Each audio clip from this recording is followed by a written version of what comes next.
अस्सलाम वालेकुम dear students. NTSC 2020 इस एग्ज़ाम के लिए जिन बच्चों ने अप्लाई किया हुआ है उन तमाम बच्चों की मदद के लिए, उनकी गाइडेंस के लिए कुछ लेक्चर सीरीज़ आज से हम शुरू करने वाले हैं। सबसे पहले आप याद रखिए कि NTSC 2020 में जो स्कूलिस्टिक एप्टीट्यूड टेस्ट जो होगा, जिसे आमतौर पर SAT कहा जाता, उसमें स्कूल में पढ़ाए जाने वाले जो अलग अलग सब्जेक्ट्स हैं, जैसे physics, chemistry, biology, maths, history, geography वगैरह, ये तमाम सब्जेक्ट्स से रिलेटेड क्वेश्चंस पूछते हैं। तो इनमें से सिर्फ फ़िज़िक्स का जो सिलेबस है, मैं सिर्फ वो सिलेबस जो है वो आपसे डिस्कस करूँगा और उसी के जो कुछ पॉइंट्स हैं वो इंशाल्लाह मैं क्लियर करने की कोशिश करूँगा। अभी स्क्रीन के ऊपर आपको जो चीज़ नज़र आ रही है वो है NTSC 2020 का जो सिलेबस है, फ़िज़िक्स का जो सिलेबस है वो कुछ इस तरह से है। ये जो 10 पॉइंट आप देख रहे हो ये एक्चुअली हमारे सिलेबस के मेन पॉइंट्स हैं। ओके, आप इस स्क्रीन को पॉज करके जो है ये तमाम पॉइंट्स नोट कर लो ताकि आपके पास सिलेबस के पॉइंट्स आ जाएं। ओके, अब हम टाइम और ज़्यादा वेस्ट ना करते हुए, यानी और ज़्यादा इंट्रोडक्शन वगैरह ना करते हुए, अब हम सीधा पहले टॉपिक पर चलते हैं। हमारा पहला टॉपिक है मोशन, या उर्दू में इसे कहेंगे हरकत। देखिए, मोशन का मतलब होता है the process in which the position and state of a body is changed.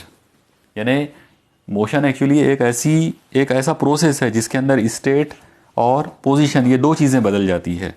Urdu में अगर हम बात करें तो उसका मतलब ये होगा कि हरकत एक ऐसा अमल है जिसमें किसी जिस्म का मकाम या उसकी हालत या दोनों बदल जाते हैं। मतलब दो चीज़ें बदलना चाहिए, एक पोजीशन प्लस स्टेट। ओके, या और, यानी या तो दोनों भी या दोनों में से कोई एक। ठीक है, तो इसको हम मोशन कहेंगे। अब मोशन जो है वो अलग अलग टाइप की हो सकती है, जैसे translatory motion, okay, rotary motion, उसके अलावा वाइब्रेटरी मोशन। ओके, तो 3 टाइप की मोशंस आमतौर पे होती है। ट्रांसलेटरी मोशन का मतलब रहेगा जब बॉडी एक जगह से दूसरी जगह ट्रांसलेट करेगा, यानी एक जगह से दूसरी जगह मुंतकिल होगा, उसे उर्दू में हम इंतकाली हरकत कहेंगे। वाइब्रेटरी मोशन या वाइब्रेशनल मोशन का मतलब रहेगा जब जिस्म बार बार वाइब्रेट करेगा, जैसे सिंपल पेंडुलम जो है बार बार ऐसे वाइब्रेट होता है। रोटेटरी मोशन या रोटेशनल मोशन जो है उसका मतलब रहेगा जिस्म जो है वो गोल घूमेगा एक पर्टिकुलर महवर के अतराफ में, जैसे फ़ैन गोल घूमता है। ओके, तो ये अलग अलग टाइप की मिसालें हैं या अलग अलग टाइप की मोशंस हैं। हमको सबसे ज़्यादा जिस मोशन को मतलब डील करना है वो अभी फ़िलहाल, यानी आज के इस लेक्चर के अंदर जो हमारा मेन टॉपिक है वो रहेगा रेक्टिलिनियर मोशन, या सिर्फ लीनियर मोशन आप उससे कह सकते हो। लीनियर मोशन या रेक्टिलिनियर मोशन का मतलब रहेगा कि जब पार्टिकल जो है या जिस्म जो है वो एक लाइन के ऊपर मूव होगा। जैसे ये एक स्ट्रेट लाइन है और मान लो एक जिस्म यहाँ पर है, तो वो हरकत करते हुए यहाँ से निकलकर यहाँ पहुँच जाएगा, किसी और पोजीशन में, किसी और मकाम पर पहुँच जाएगा। इसको हम लोग रेक्टिलिनियर मोशन कहेंगे, यानी लीनियर मोशन कहेंगे, सीधी सीधी खती हरकत जिसे उर्दू में कहते हैं। तो पहले मैं इस हरकत से रिलेटेड कुछ मेन जो कंसेप्ट है वो आपके साथ डिस्कस करना चाहूँगा। ओके, आप लोग देखो, सबसे पहले जब कोई जिस्म एक जगह से दूसरी जगह जाता है तो वो कुछ ना कुछ डिस्टेंस कवर करता है। ओके, उर्दू में डिस्टेंस का मतलब होता है फासला, यानी वो कुछ ना कुछ फासला कवर करता है। तो अब यहाँ पर डिस्टेंस या फासले को लेकर एक बहुत ही इम्पॉर्टेंट कंसेप्ट है जिसकी ज़रूरत हमको बार बार पड़ सकती है अलग अलग एग्जाम्पल्स के अंदर। तो मैं आपको पहले उसी चीज़ को समझाने के लिए एक चीज़ ये बता देता हूँ कि मान लो इस जगह पर एक पार्टिकल है पॉइंट ए पर, वो यहाँ से घूमकर ये इस तरह से घूमते हुए यहाँ पहुँच गया पॉइंट बी पर। वो ये यहाँ से निकला, पहले इधर गया, फिर ऐसे फिर ऐसे फिर ऐसे इस तरह से, और हर फाइनली वो पॉइंट बी पर पहुँचा। तो ए से लेकर बी तक ये जो पूरा रास्ता उसने कवर किया इसे हम फासला कहेंगे। ओके, इसको डिस्टेंस कहा जाता है। ठीक है, लेकिन अगर हम ये बात करें कि इन दो नुक्तों के दरमियान, ये जो 2 पॉइंट्स जो आपके सामने भी दिख रहे हैं, इन दो के दरमियान मिनिमम डिस्टेंस कितना है, तो मिनिमम डिस्टेंस के लिए आपको यहाँ से एक ऐसी सीधी लाइन ड्रॉ करना पड़ेगा ए से बी तक।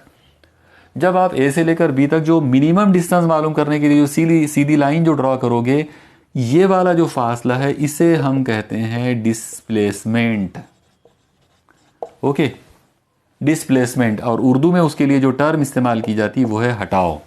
आप याद रखना, फासला यानी डिस्टेंस और हटाओ यानी डिस्प्लेसमेंट, और ये दो अलग अलग चीज़ें हैं। डिस्टेंस जो है वो दो पॉइंट्स के दरमियान किसी भी डायरेक्शन का फासला हो सकता है। ओके, लेकिन डिस्प्लेसमेंट जो है वो दो नुक्तों के दरमियान एक पर्टिकुलर सिमत में, एक पर्टिकुलर डायरेक्शन के अंदर वो डिस्टेंस होता है। यानी दो नुक्तों के दरमियान एक पर्टिकुलर डायरेक्शन के अंदर जो फासला आप ले रहे हो उसे डिस्प्लेसमेंट कहेंगे। ओके, और इसी चीज़ को आप ध्यान में रखते हुए अगर आप देखें तो ये जो चीज़ है ये डिस्टेंस है लाल कलर में, और ग्रीन कलर में जो है वो डिस्प्लेसमेंट है। तो देखकर ही समझ में आ रहा है कि डिस्प्लेसमेंट जो है वो आम तौर पर लेस देन और इक्वल टू डिस्टेंस होता है। ओके, इसका मतलब ये हुआ कि डिस्प्लेसमेंट जो है वो डिस्टेंस से कम होता है या उससे इक्वल हो सकता है। इन्हें ज़्यादा से ज़्यादा बड़ी चीज़ ये है कि दोनों इक्वल हो सकते हैं, लेकिन डिस्प्लेसमेंट जो है वो डिस्टेंस से बड़ा नहीं हो सकता। Okay, displacement can not be greater than distance. Distance जो है वो डिस्प्लेसमेंट से आमतौर पे ज़्यादा होता है, या इक्वल भी हो सकते हैं दोनों भी अगर वो एक ही सिमत में है तो। चलो, मुझे उम्मीद है आपको इतनी दास्तान जो है वो ये समझ में आ गई होगी। चलो, अब हम थोड़ा सा इस मामले को और आगे बढ़ते हैं, और अब हम यहाँ पर कुछ टेक्निकल टर्म्स जो है वो इनको लाते हैं। सबसे पहले जैसा अभी हमने डिस्प्लेसमेंट तो देख लिया, अगले नंबर पर जो चीज़ हमको देखना है वो है वेलोसिटी। आप याद रखो, जब ये पार्टिकल पॉइंट ए से पॉइंट बी तक गया तो उसने एक डिस्प्लेसमेंट कवर किया एस। तो डेफिनेट बिल्कुल कॉमन सेंस की बात है कि उसको ए से बी तक जाने के लिए कुछ ना कुछ टाइम लगा होगा। मान लो कि वो टाइम टी है, तो हम यहाँ पर क्या करेंगे, सिंपल बिल्कुल हम डिस्प्लेसमेंट को डिवाइड कर देंगे टाइम से। अगर हमने डिस्प्लेसमेंट को टाइम से डिवाइड कर दिया, एस को टी से डिवाइड कर दिए, तो जो नंबर हमको मिलेगा वो डिस्प्लेसमेंट होगा। यानी what is displacement? Rate of change of displacement. What is velocity? Rate of change of displacement. यानी रफ्तार जो है वो क्या होती है, ये जो वेलोसिटी जो है उसको उर्दू में रफ्तार कहेंगे। तो रफ्तार का मतलब होता है हटाव की तब्दीली की शरह, यानी हटाओ बटे वक्त, हटाओ और वक्त का तनासुब। ओके, तो ये था कंसेप्ट वेलोसिटी का या रफ्तार का। एक और टर्म हमको देखना है इसके अंदर, और वो है एक्सेलरेशन। ओके, उर्दू में इसके लिए जो टर्म इस्तेमाल की जाती है वो है इसरा। तो अब आप देखो, सबसे पहले एक्सेलरेशन क्या चीज़ होती है। तो एक्सेलरेशन के अंदर हम लोग वेलोसिटी जो है उसके चेंज होने की रेट निकालेंगे, यानी rate of change of velocity को हम एक्सेलरेशन कहेंगे, या वेलोसिटी का हम रेशो निकालेंगे टाइम के साथ में। तो velocity upon time is acceleration. Okay, यानी एक्सेलरेशन का मतलब होता है rate of change of velocity की वेलोसिटी जो है वो कितनी तेज़ी से बदल रही है, वो एक्सेलरेशन होता है। तो इस तरीके से जब हम किसी जिस्म की हरकत की बात करते हैं, यानी जब भी कोई जिस्म जो है वो हरकत करेगा, मोशन में आएगा, तो तीन टेक्निकल चीज़ें होंगी, डिस्प्लेसमेंट, वेलोसिटी और एक्सेलरेशन। ओके, डिस्प्लेसमेंट, वेलोसिटी और एक्सेलरेशन। डिस्प्लेसमेंट क्या है? एक पर्टिकुलर डायरेक्शन के अंदर होने वाला डिस्टेंस, मिनिमम डिस्टेंस। वेलोसिटी क्या है? Rate of change of displacement. Acceleration क्या है? Rate of change of velocity. Okay, चलो, इन तीन चीज़ों को समराइज करने के लिए या और ज़्यादा इनको आपके दिमाग में बिठाने के लिए मैं यहाँ पर उनके फॉर्मूले लिख देता हूँ। एस मतलब डिस्प्लेसमेंट, मतलब फासला जो एक पर्टिकुलर डायरेक्शन में कवर हुआ। वेलोसिटी मतलब ये जो v है, v का मतलब क्या है? वेलोसिटी, और वेलोसिटी का मतलब क्या है? Displacement upon time. और एक्सेलरेशन यानी a जो है वो काय की सिंबल है? एक्सेलरेशन का। और what is acceleration? Velocity upon time. तो ये बेसिक टर्म्स हो गई तीन, जो मोशन के अंदर हमको बार बार इनकी ज़रूरत पड़ेगी, या इनसे रिलेटेड सारी दास्तान जो है वो इन तीनों के ऊपर चलेगी। ओके, ये तीन समझ लो इस पूरी कहानी के तीन मेन कैरेक्टर्स हैं। ठीक है, चलो अब हम आगे बढ़ाते हैं इस चीज़ को। अब आप देखो कि मान लो ये एक लाइन है, और इस लाइन के ऊपर यहाँ पर एक इस जगह पर कोई एक ऑब्जेक्ट है ए। ओके, अगर हम ये सोचें कि ये यहाँ पे रेस्ट में है तो हम ये कहेंगे कि इसकी इस जगह पर वेलोसिटी 0 है। ओके, अगर ये रेस्ट में है, अगर ये रुका हुआ है, आराम से है, हालत सुकून में है, तो हम ये बोलेंगे कि ये इसकी जो वेलोसिटी है वो 0 होगी। वो जो वेलोसिटी होती है जो इस जगह पर होगी पॉइंट ए पर, उस वेलोसिटी को हम इनिशियल वेलोसिटी कहते हैं और उसको आमतौर पर u से डिनोट करते हैं। तो u का मतलब आप हमेशा याद रखो इब्तिदाई रफ्तार या इनिशियल वेलोसिटी। ओके, फिर इसके बाद होता ये है कि ये बॉडी यहाँ से निकल कर आगे बढ़ जाता। मान लो ये यहाँ से निकल कर इस जगह पर चला गया, पॉइंट बी पर चला गया, तो ए से लेकर बी तक जाने के लिए उसको कुछ तो भी टाइम टी लगेगा। ओके, लेकिन एक और चीज़ है कि पहले वो यहाँ पर था, यहाँ पर उसकी या तो अगर वो रेस्ट में था तो उसकी इनिशियल वेलोसिटी तो 0 हो जाएगी, लेकिन अगर रेस्ट में नहीं था तो वो थोड़ा स्लो था, मान लो तो स्लो था या जो भी था, तो वो उसकी इनिशियल वेलोसिटी। लेकिन जब टाइम चेंज हुआ, जब वो आगे बढ़ा तो उसकी वेलोसिटी चेंज हो जाएगी। तो मान लो कि यहाँ पर उसकी वेलोसिटी v हो गई। ओके, तो a से लेकर b तक जाने के लिए उसको टाइम t लगा। a पर उसकी इनिशियल वेलोसिटी u थी, जब वो b पर पहुंचा तो उस समय उस टाइम पर उसकी फाइनल वेलोसिटी v थी। ओके, अब आप एक चीज़ देखो कि a से b तक उसने यहाँ पर एक डिस्प्लेसमेंट कवर किया है जो कि s है। तो s इज़ द डिस्प्लेसमेंट। तो टोटल मिलाकर यहाँ पर अभी धीरे धीरे करके हमारे पास 4 अलग अलग नाम आ गए। Initial velocity u, final velocity v, लगने वाला टाइम t और तय होने वाला डिस्प्लेसमेंट s। और अभी कुछ देर पहले मैंने आपको बताया था कि जब वेलोसिटी चेंज होती है तो वेलोसिटी के चेंज होने की जो रेट है उसको हम एक्सेलरेशन कहेंगे। मतलब इस पूरी दास्तान के अंदर कहीं तो भी एक्सेलरेशन भी है। ओके, तो टोटल मिलाकर 5 अलग अलग टर्म्स यहाँ पर आ गए। ओके, मैं जस्ट समराइज करने के लिए इन 5 लोगों को नंबर देता हूँ। पहले नंबर पर है टाइम t, दूसरे नंबर पर है डिस्प्लेसमेंट s2, तीसरे नंबर पर है इनिशियल वेलोसिटी u, चौथे नंबर पर फाइनल वेलोसिटी v और 5वें नंबर पर लीनियर एक्सेलरेशन यानी खती इसरा a। ओके, अब आप देखो कि ये जो 5 अलग अलग लोग हैं, 5 अलग अलग टर्म जो लीनियर मोशन के साथ जुड़े हुए हैं, यानी जब ये ऑब्जेक्ट a से b तक गया तो ये 5 लोग उसके साथ जुड़ गए, ये 5 लोग उसके साथ में हैं। आप याद रखो इन 5 लोगों के दरमियान 3 रिलेशन पॉसिबल है। इनको आपस में एक दूसरे के साथ में 3 अलग अलग फॉर्मूलों से, 3 अलग अलग इक्वेशंस के ज़रिए इनको आपस में रिलेट कर सकते हैं। वो जो 3 रिलेशन इनके दरमियान बनेंगे, उन 3 रिलेशंस को हम कहते हैं काइनेमेटिकल इक्वेशंस।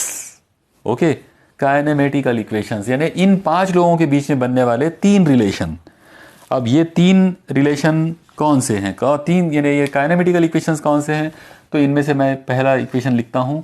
पहली इक्वेशन है v is equal to you plus A into T. Okay, इसको हम लोग बोलेंगे फर्स्ट काइनेमेटिकल इक्वेशन। इसको आप लोग याद कर लो, इसको रट लो बिल्कुल। v equal to you plus A T, v equal to you plus A T, इसको आप रट लेंगे। ये पहली काइनेमेटिकल इक्वेशन है। आप देखो 1 2 3 4 लोग इसमें आए, 5 में से एक गायब है, s गायब हो गया। ओके, तो अब दूसरी इक्वेशन हम लोग s के लिए बना लेते हैं। जो गायब हुआ था पहले में से हम दूसरी इक्वेशन उसी की बना लेते। ओके, तो s is equal to U into T plus half A into T square. आप लोग देखो इसमें भी 4 लोग आए हैं, s, u, t और a। इसमें से v गायब हो गया। ओके, पहली वाली इक्वेशन क्या थी? v equal to you plus A T, याद कर लो, रट लो। दूसरी equation s is equal to U T plus half A T square, इसको भी याद कर लो, रट लो, बहुत इंपॉर्टेंट इक्वेशन। इसमें से कौन गायब हुआ? इसमें से v गायब हुआ। तो अब हम एक काम करेंगे, तीसरे नंबर पर हम v लेंगे लेकिन v को स्क्वायर में ले लेंगे। ओके, तो v square is equal to you square plus 2as। ये है हमारी तीसरी kinematical equation, v square is equal to you square plus 2as। ये 3 इक्वेशंस को आपको रटना है, इनको याद कर लेना है। अगर आपने ये तीनों को याद कर लिए, इनको बाय हार्ट अगर आपने इनको लर्न कर लिए, इनको याद कर लिए, अब आप इससे रिलेटेड कोई भी प्रॉब्लम, मोशन से रिलेटेड कोई क्वेश्चन अगर आता है, आप मतलब 100% गारंटी है कि आप उसको सॉल्व कर पाएंगे। ओके, तीनों इक्वेशंस को याद कर लो। v equal to you plus A t, s is equal to U T plus half A T square, v square is equal to you square plus 2as। मैंने आपको जस्ट लिखते टाइम पर भी हिंट दिया। पहली इक्वेशन v, u, a और t के बीच में है जिसमें से s गायब है। तो इसमें से s गायब हो गया, तो हमने दूसरी इक्वेशन s के लिए बना ली है। s के लिए जब इक्वेशन बनाया उसमें आ गया U T plus half A T square, इसमें से v गायब हो गया, जो गायब हो गया उसको स्क्वायर करके तीसरी इक्वेशन बना ली है v square is equal to you square plus 2as। Okay, तो कैसा भी करो, कोई भी हिंट लगाओ, लेकिन इन इक्वेशंस को आप याद कर लो।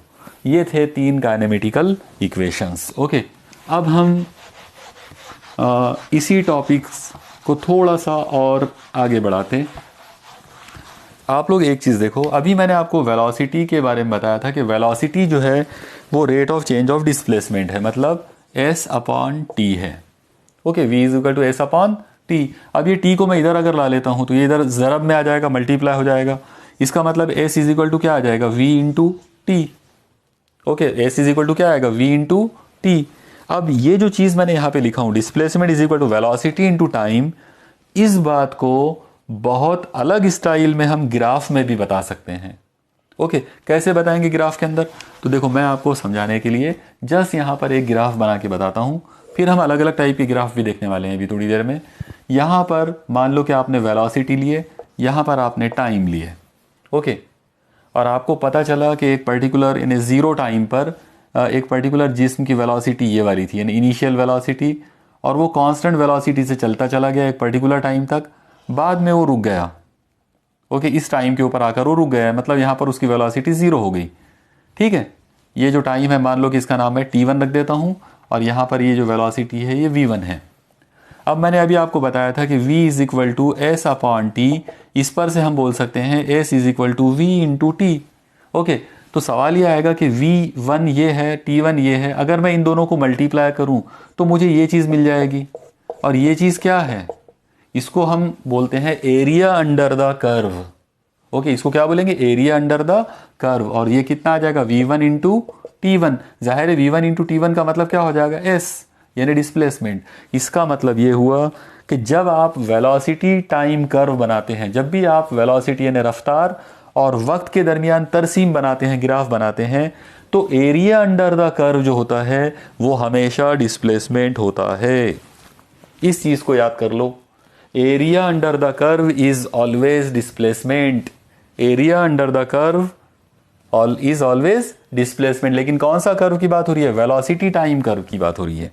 अगर आप वेलोसिटी टाइम कर्व बना रहे हो तो एरिया अंडर द कर्व हमेशा डिस्प्लेसमेंट होगा। ओके, कुछ देर बाद जब हम इसकी कुछ एग्जांपल्स देखेंगे तो उस वक्त ये चीज़ और अच्छे से आपको क्लियर हो जाएगी। ओके, चलिए अब हम बात करते हैं कुछ बहुत ही ख़ास टाइप के ग्राफ्स की, क्योंकि कुछ ऐसे तरसीम, कुछ ऐसे ग्राफ होते हैं जिनकी हमको मतलब जिनके बारे में हमारा आइडिया बिल्कुल क्लियर होना चाहिए। ओके, चलो देखो, सबसे पहले हम एक काम करते हैं। मान लो हम लोगों ने एक ग्राफ तैयार करे, यहाँ पर हमने ले लिए डिस्प्लेसमेंट और यहाँ पर हमने ले लिए टाइम। अब जाहिर है कि टाइम यहाँ पर इस जगह पे 0 होगा तो डिस्प्लेसमेंट भी 0 है। ओके, अब ऐसा इमेजिन करो कि एक जिस्म है जो equal time, interval of time के अंदर इक्वल डिस्प्लेसमेंट कवर करता है। इक्वल इंटरवल ऑफ टाइम में इक्वल इंटरवल ऑफ टाइम में इक्वल डिस्प्लेसमेंट कवर करता है, यानी जैसे जैसे टाइम बढ़ेगा वैसे वैसे डिस्प्लेसमेंट बढ़ता जाएगा। या फिर आप उसको ऐसा बोल सकते हो कि displacement is directly proportional to time. अगर ऐसा मामला आता है तो हम ये कहेंगे कि उसकी वेलोसिटी जो है वो यूनिफॉर्म होगी, यूनिफॉर्म वेलोसिटी। और जब भी मामला ये होता है डायरेक्टली प्रोपोर्शनल, इसका ग्राफ ऐसा बनेगा, यानी linear line passing through origin. तो अगर मान लो डिस्प्लेसमेंट और टाइम के बीच में जो ग्राफ है वो लाइन है, लाइन पासिंग थ्रू ओरिजिन अगर है, इसका मतलब यह है कि डेफिनेट बात है कि ये जो चीज़ है, ये जो जिस्म जिसकी बात हो रही है वो यूनिफॉर्म वेलोसिटी में है। उसकी जो वेलोसिटी है वो कैसी है, यूनिफॉर्म है, और वो वेलोसिटी डेफिनेटली पॉजिटिव वेलोसिटी है। ओके, तो एक तो ग्राफ ये हो गया। अब हम यहाँ पर पहली बात हो गई कि यूनिफॉर्म वेलोसिटी का जो ग्राफ है वो कुछ इस तरह से हो जाएगा। अब हम एक काम करते हैं, इसी चीज़ को हम थोड़ा सा बदल कर देखने की कोशिश करते हैं। मान लो कि मैंने यहाँ पे ग्राफ के अंदर इस जगह पर टाइम लिया हूँ और अब मैं यहाँ पे वेलोसिटी ले लेता हूँ इस जगह पर। जाहिर है यहाँ पे ये 0 है। अब जिस बॉडी के लिए मैंने ये ग्राफ बनाया था तो उसके अंदर हमको एक चीज़ नज़र आई कि v जो है वो क्या है, कांस्टेंट, v मुस्तकिल है। ओके, तो अगर मुझे वेलोसिटी कांस्टेंट का अगर ग्राफ अगर बनाना है वेलोसिटी टाइम पर, तो मैं क्या करूँगा, यहाँ पर मैं उसको सीधा ऐसा बना लूँगा, इस तरह से सीधा सीधा स्ट्रेट लाइन आएगी पैरेलल टू एक्स एक्सिस, यानी टाइम की जो एक्सिस है उसके साथ पैरेलल आएगा। आप लोग देखो वेलोसिटी की वैल्यू यहाँ जितनी है उतनी वेलोसिटी यहाँ है, उतनी वेलोसिटी यहाँ है, मतलब वेलोसिटी कांस्टेंट है। तो कांस्टेंट वेलोसिटी या यूनिफॉर्म वेलोसिटी इस तरह से हम उसको दिखा सकते हैं। तो यूनिफॉर्म वेलोसिटी के लिए ये दो ग्राफ पॉसिबल होते हैं। अगर डिस्प्लेसमेंट टाइम का ग्राफ बनाना है passing through origin straight line आएगी, अगर आपको वेलोसिटी टाइम का ग्राफ बनाना है स्ट्रेट लाइन ऐसी जाएगी। ओके, ये था मामला पहले वाले ग्राफ का, यूनिफॉर्म वेलोसिटी का। ओके, मुझे उम्मीद है आपको ये समझ में आ गया होगा। ओके, अब हम बात करते हैं अगले टाइप की। अब मान लो कि हमको देखना है यूनिफॉर्मली एक्सेलरेटेड मोशन। ओके, दोबारा से वर्ड्स आप बराबर ध्यान दो, यूनिफॉर्मली एक्सेलरेटेड मोशन। तो अब यहां पर वर्ड आया यूनिफॉर्मली एक्सेलरेटेड मोशन। उर्दू में हम बोलेंगे मुस्तकिल इसरा वाली हरकत। ओके, यूनिफॉर्मली है ना, मुस्तकिल होना, कांस्टेंट होना। तो ऐसी हरकत जिसके अंदर इसरा कांस्टेंट हो, मुस्तकिल हो, उसको हम बोलेंगे यूनिफॉर्मली एक्सेलरेटेड मोशन। तो अब यूनिफॉर्मली एक्सेलरेटेड मोशन का मतलब यह हुआ कि a is equal to constant आएगा। ओके, तो अगर मैं यहां पर वेलोसिटी, अब acceleration is equal to constant आया, एक्सेलरेशन का फॉर्मूला क्या होता है, एक्सेलरेशन होता है वेलोसिटी अपॉन टाइम। तो वेलोसिटी अपॉन टाइम क्या हो गया, constant. Okay, velocity upon time constant हो गया। अब मैं टाइम को उधर शिफ्ट कर देता हूं, यह हो जाएगा v is equal to constant into time, और इन दोनों को इक्वल टू और कांस्टेंट को हटा दिया जाए तो डायरेक्टली प्रोपोर्शनल आ जाएगा। तो v प्रोपोर्शनल टू t आ गया। अब आप गौर करो, v प्रोपोर्शनल टू t आया, इसका मतलब इसका ग्राफ कैसा बनेगा। तो चलो मैं इसका ग्राफ बनाकर, अभी आपको मैंने बताया था वैसे कि डायरेक्टली प्रोपोर्शनल अगर आता है तो लाइन पासिंग थ्रू ओरिजिन बनेगा। इसका मतलब इस पर से अगर हम ग्राफ बनाते हैं, ओके, चलो मैं यहाँ उसको थोड़ा सा बड़ा करके उसको बना लेता हूँ इस जगह पर। अगर हम उसका ग्राफ अगर बनाना चाहें तो इस जगह पर वेलोसिटी और इस जगह पे अगर टाइम आता है, और क्योंकि दोनों डायरेक्टली प्रोपोर्शनल है, passing through origin straight line, इस तरह की लाइन, इस तरह का ग्राफ बनेगा। ओके, तो अब आप गौर से देखो, अगर मैंने वेलोसिटी और टाइम के बीच में ग्राफ बनाया और वो passing through origin straight line अगर मिली, इसका मतलब ये हुआ कि v प्रोपोर्शनल टू t, इसका मतलब v is equal to constant a into t. Time को इधर शिफ्ट कर दिया तो a is equal to v upon t constant, इसका मतलब एक्सेलरेशन कांस्टेंट, यानी यूनिफॉर्मली एक्सेलरेटेड मोशन। तो यूनिफॉर्मली एक्सेलरेटेड मोशन अगर दिए तो उसका ग्राफ ऐसा बनेगा।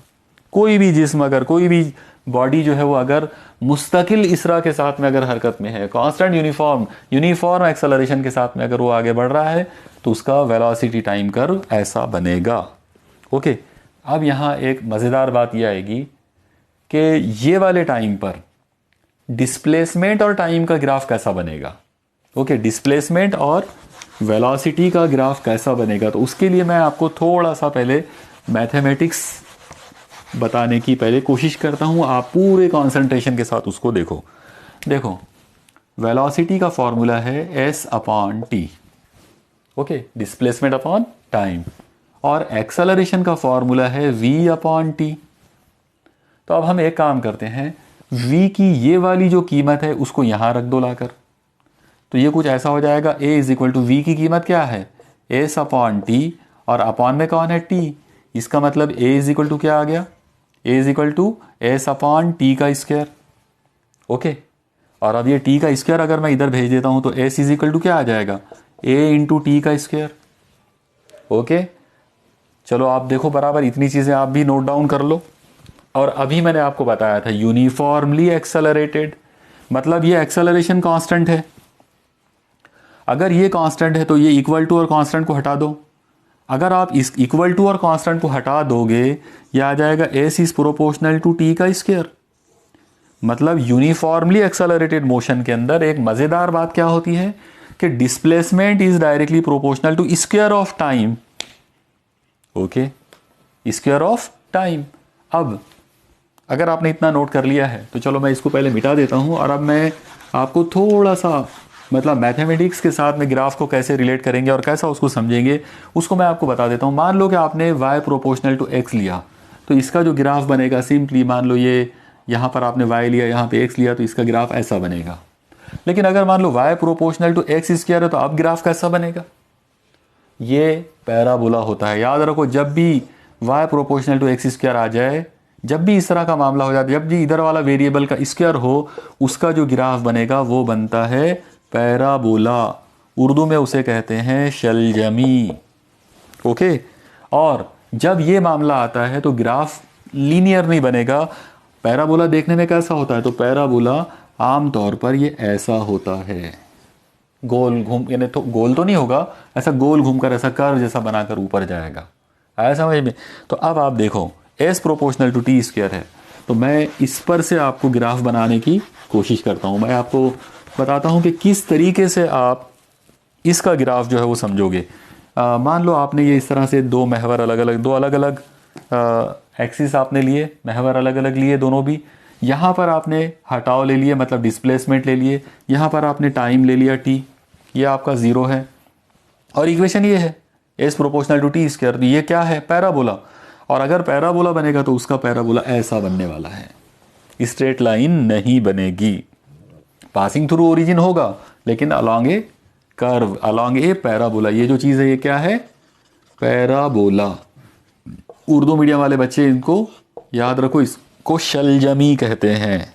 ठीक है, ये हो गई आपकी मतलब ये यूनिफॉर्मली एक्सेलरेटेड मोशन का ग्राफ। ओके, अब हम यहाँ पर कुछ और ग्राफ के ताल्लुक से थोड़ा सा हम डिस्कस कर लेते हैं और फिर न्यूमेरिकल प्रॉब्लम्स की तरफ हम जाएंगे।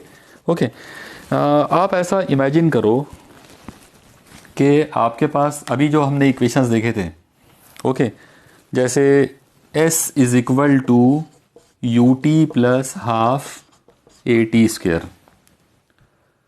तो अगर आपने इनिशियल वेलोसिटी को 0 ले लिए, अगर आपने इनिशियल वेलोसिटी को 0 ले लिए तो ये इक्वेशन बन जाएगी s is equal to half A T square. अब हाफ a जो है वो तो कांस्टेंट है, इसका मतलब ये आ गया s proportional to t square. तो इस केस में इसका ग्राफ कैसा बनेगा? अभी जैसा बनाए थे वैसा, मतलब ये ऐसा, इस अंदाज में, यानी यहाँ पर s है, यहाँ पर t है। इस टाइम पर इसकी वेलोसिटी का ग्राफ कैसा बनेगा? अगर वेलोसिटी को बनाना है तो इसके वेलोसिटी का ग्राफ ऐसा आएगा, ये वेलोसिटी, ये टाइम, पासिंग थ्रू ओरिजिन, इस तरह से। यहाँ पर खास बात क्या हुई कि टाइम 0 है तो वेलोसिटी भी 0 है, मतलब हम ये मान के चल रहे हैं कि इनिशियल वेलोसिटी 0 है।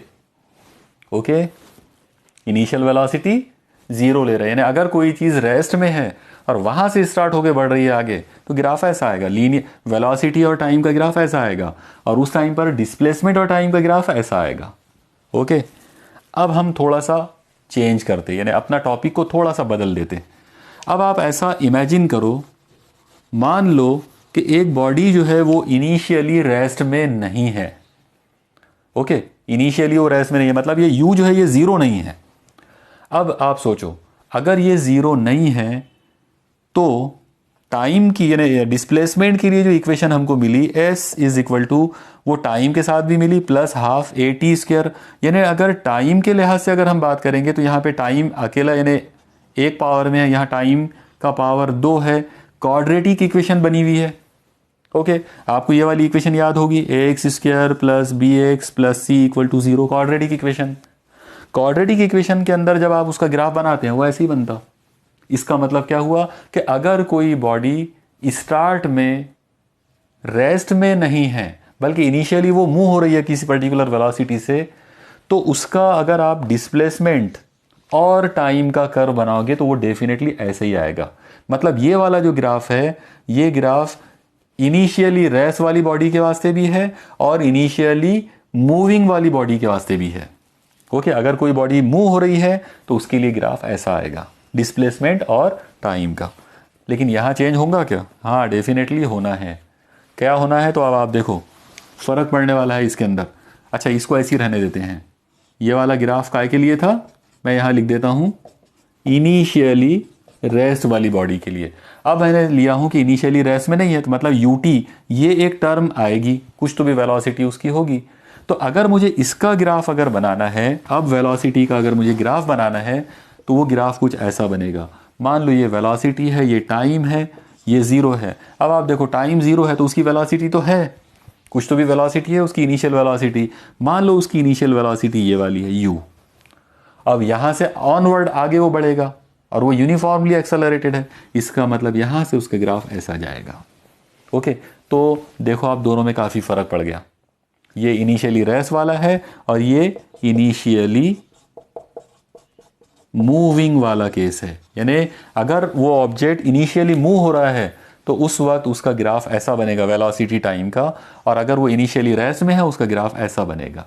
लेकिन दोनों के लिए यानी इस दोनों केसेस के लिए डिस्प्लेसमेंट टाइम का ग्राफ यही वाला रहेगा, वो हमेशा पैराबोला ही आने वाला है, क्योंकि वो एक्चुअली वो क्वाड्रेटिक इक्वेशन बनती है उसकी। ओके, ये थी कहानी डिस्प्लेसमेंट और टाइम कर्व की और वेलोसिटी और टाइम कर्व की अलग अलग टाइप के जिस्मों के लिए, यानी अलग अलग मोशंस के लिए। अब हम एक आखिरी टाइप का ग्राफ जो है वो यहाँ पे थोड़ा सा कंसीडर कर लेते। लास्ट में हमको ये देखना है इसके अंदर कि मान लो यूनिफॉर्म एक्सेलरेटेड मोशन है और इनिशियल वेलोसिटी निगेटिव है। ओके, इनिशियल वेलोसिटी, शुरुआत वाली वेलोसिटी जो है वो निगेटिव है। तो अब डिस्प्लेसमेंट ले लेते, s is equal to U T plus half A T square, और हमको यहाँ पर ये जो ए है इसको निगेटिव लेना है। तो अगर इसको निगेटिव लेना है, मतलब ये जो चीज़ है अगर ये निगेटिव है तो इस सूरत में इसका ग्राफ कैसे बनेगा? तो इसका जो ग्राफ बनता है, मतलब अगर मैं यहाँ एस लेता हूँ और यहाँ पे टाइम लूँ तो जाहिर है ये ज़ीरो आएगा। तो इनिशियल वेलोसिटी अगर ज़ीरो है तो इसका जो ग्राफ, इसका जो पैराबोला बनेगा वो ऐसा बनेगा, इस तरह से। मतलब यहाँ पे स्ट्रेट लाइन तो नहीं आएगी, डेफिनेटली ऐसा जाएगा। यानी पैराबोला ही है, लेकिन वो पहले यहाँ से ज़ीरो से होकर निगेटिव में जाएगा, एक पर्टिकुलर जगह पर टाइम को क्रॉस करेगा, फिर यहाँ से उठकर वो ऐसा ऊपर जाएगा। तो ये वाला जो कर्व है ये होता है, यानी ये जो पैराबोला जो बना डिस्प्लेसमेंट वर्सेस टाइम, ये उस वक्त बना जब इनिशियल वेलोसिटी ज़ीरो से कम है, मतलब निगेटिव है। ओके, प्रैक्टिकली ये आपको उस वक्त समझ में आएगा जब हम इससे रिलेटेड कोई न्यूमेरिकल्स करेंगे। अब अगर ये वाली मोशन के लिए अगर मैं वेलोसिटी का ग्राफ बनाना चाहूँ तो वेलोसिटी का ग्राफ देखो कैसे आएगा, ये v और ये टाइम t और यहाँ पे ये ज़ीरो है। और अब मैंने बताया था आपको कि इनिशियल वेलोसिटी u निगेटिव लेना है, तो निगेटिव मतलब यहाँ लेना पड़ेगा, तो ये माइनस u है। यहाँ से ग्राफ जब जाएगा यूनिफॉर्मली एक्सेलरेटेड है, सीधा ऐसा, यानी यहाँ से उसका कर्व ऐसा सीधा जाएगा, एक स्ट्रेट लाइन में जाएगा ऐसा, लेकिन वो किसी एक जगह पर टाइम को क्रॉस करके निकलेगा। ओके, तो ये था मामला अलग अलग टाइप के ग्राफ्स का। मुझे उम्मीद है कि आपको आज की ये कुछ जो भी डिस्कशन मैंने अभी तक आपसे किया है ये आपको ध्यान में आ गया होगा। ओके, अब हम एक न्यूमेरिकल जो है वो हम यहाँ पर अभी शुरू करते हैं। पहला न्यूमेरिकल जो आपके स्क्रीन के ऊपर आपको अभी दिखाई दे रहा है, उसके अंदर आपको वेलोसिटी टाइम कर्व दिया गया है और आपको ये पूछा गया है कि आप ये बताओ कि इसमें डिस्प्लेसमेंट और डिस्टेंस कितना है, डिस्प्लेसमेंट और डिस्टेंस कितना है। ओके, चलो ठीक है। देखिए, इसमें हम सबसे पहले जो ग्राफ है मैं उसको एक बार आपको एक्सप्लेन कर देता हूँ। देखिए, जो ग्राफ आपको दिया गया है वो ग्राफ कुछ इस तरह से है। यहाँ पर वेलोसिटी दी गई है, यहाँ पर टाइम ये ज़ीरो, मान लो 1 2 3 4 5 6 7 8। ओके, इधर आएगा 1 2 3 4, इधर आएगा -1 -2 -3 -4।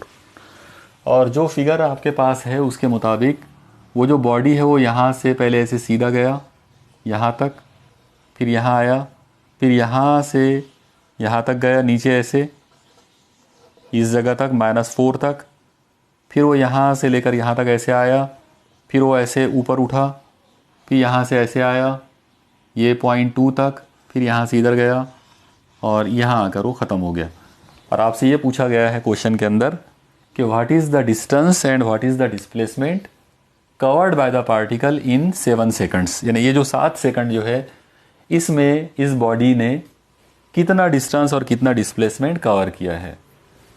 तो देखो इस तरह के क्वेश्चंस एग्ज़ाम में आपसे पूछ सकते हैं। ठीक है, चलो पहले तो आप लोग खुद से कोशिश कर लो, फिर मैं आपको इसको एक्सप्लेन करके बताता हूँ। चलो ठीक है, शुरुआत कर लेते हैं। देखो यहाँ से मैं सबसे पहले एक लाइन ड्रॉ करके इस पे ले लेता हूँ ताकि ये आपको समझ में आ जाए कि ये 2 है। ठीक है, और यहाँ पर ये वाला जो पॉइंट है ये ऐसा है। अब अभी मैंने कुछ देर पहले आपको बताया था कि एरिया अंडर द कर्व यानी वेलोसिटी टाइम कर्व जो होता है उसमें एरिया अंडर द कर्व हमेशा डिस्प्लेसमेंट होता है। ओके, डिस्प्लेसमेंट हमेशा क्या होता है? डिस्प्लेसमेंट हमेशा एरिया अंडर द कर्व होगा। तो हम क्या करेंगे, सबसे पहले इस ग्राफ में ये वाला एरिया कैलकुलेट करेंगे, ये वाला एरिया। ओके, और ये जो एरिया है ये एरिया हमको बताएगा कि डिस्प्लेसमेंट कितना हुआ। तो कैसे हम कैलकुलेट करेंगे? देखिए, हम इस ये वाले डिस्प्लेसमेंट का नाम S1 रख दो, ये वाले डिस्प्लेसमेंट का नाम S2 रख दो, इसका नाम S3 रख दो। मतलब टोटल मिलाकर हमारे पास डिस्प्लेसमेंट 3 अलग अलग खानों में बटे हुए हैं, 3 अलग अलग टाइप के डिस्प्लेसमेंट है। ठीक है, पहले S1 निकालते हैं। तो S1 की वैल्यू आ जाएगी V इंटू टी। आपको याद है ना S का फॉर्मूला क्या था? V into T. यहाँ पर वेलोसिटी है 3 और टाइम है 2, तो 3 मल्टीप्लाइड बाई 2, 3 मल्टीप्लाइड बाई 2 मतलब कितना हुआ? 6, और यूनिट क्या रहेगी? मीटर। तो इसकी वैल्यू आ गई 6 मीटर। देखो आप, पहला डिस्प्लेसमेंट यानी पहले पोजीशन के अंदर डिस्प्लेसमेंट 6 मीटर है। अब ये वाला केस देखो आप लोग, इसके अंदर यहाँ का जो पॉइंट है ये -4 है। ओके, यानी -4 जो है ये वेलोसिटी, और 2 से लेकर 5 तक इतना टाइम कवर हुआ। तो जाहिर है टोटल मिला के जो टाइम लगा इतने इसके अंदर, तो 5 - 2 मतलब 3 बराबर है, मतलब 3 सेकंड का टाइम लगा।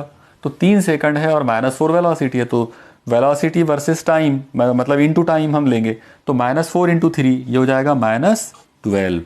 तो ये डिस्प्लेसमेंट नंबर 2 हो गया, इसको हमको मीटर बोलना पड़ेगा। तो -12 मीटर इज द डिस्प्लेसमेंट यहाँ के केस के अंदर। फिर इसके बाद हम लोग S3 की बात करेंगे। S3 के अंदर आप देखो 7 - 5 मतलब यहाँ से यहाँ तक उसको 2 सेकंड का टाइम लगा, और ये वाला जो डिस्प्लेसमेंट ये जो वेलोसिटी है ये 2 यूनिट्स है, मतलब 2 ये ऐसे 2 है और ऐसे भी 2 है, तो 2 इंटू 2 इज़ 4, तो 4 मीटर ये प्लस में है, जैसे ये भी प्लस में है। ठीक है, अब आपसे ये पूछा गया था कि what is the total displacement. तो अगर हम टोटल डिस्प्लेसमेंट की बात करेंगे तो total displacement is equal to S1 प्लस S2 प्लस S3। ओके, तीनों को आपको ऐड करना पड़ेगा ऐसे केस के अंदर। तो ये कितना आ जाएगा? S is equal to S1 कितना है? +6 प्लस S2 कितना है? -12 प्लस S3 कितना है? 4 + 4।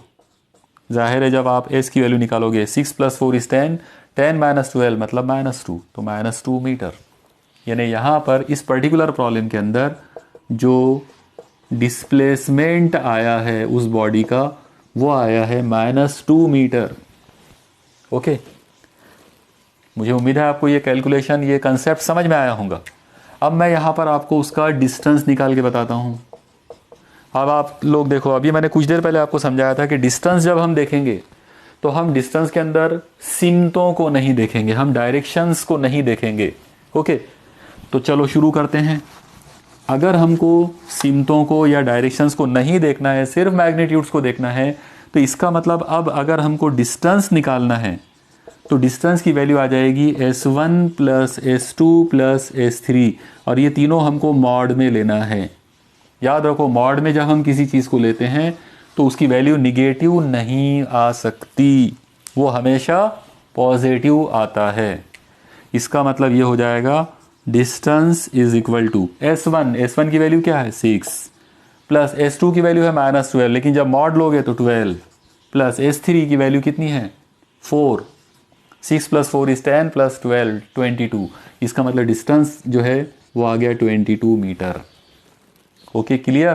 तो इसका मतलब ये हुआ कि ये जो जिस जिस्म की हमने अभी बात करे, जिस पर्टिकुलर जिस्म के अंदर हम ये जिसके लिए ये ग्राफ बना हुआ है, उसके लिए डिस्प्लेसमेंट की वैल्यू है -2 मीटर और उसका डिस्टेंस है 22 मीटर। क्लियर। ये था मामला पहले प्रॉब्लम का। मुझे उम्मीद है आपको ये कंसेप्ट समझ में आया होगा। ओके।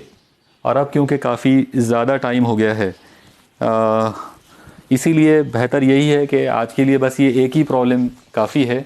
अब इसी से रिलेटेड जो दूसरे जो प्रॉब्लम्स हैं मोशन से रिलेटेड, वो इंशाल्लाह नेक्स्ट वीडियो लेक्चर के अंदर हम लोग तैयार करेंगे। अगला लेक्चर जो है वो इंशाल्लाह कल या परसों जो है वो मैं डिस्प्ले कर दूंगा और आप लोग उस वक्त तैयार रहना। और तरीका यही रहेगा कि जब आप ये लेक्चर देखो तो साथ ही साथ आप इसको नोट भी करते जाओ। Okay, keep studying. अल्लाह हाफिज़।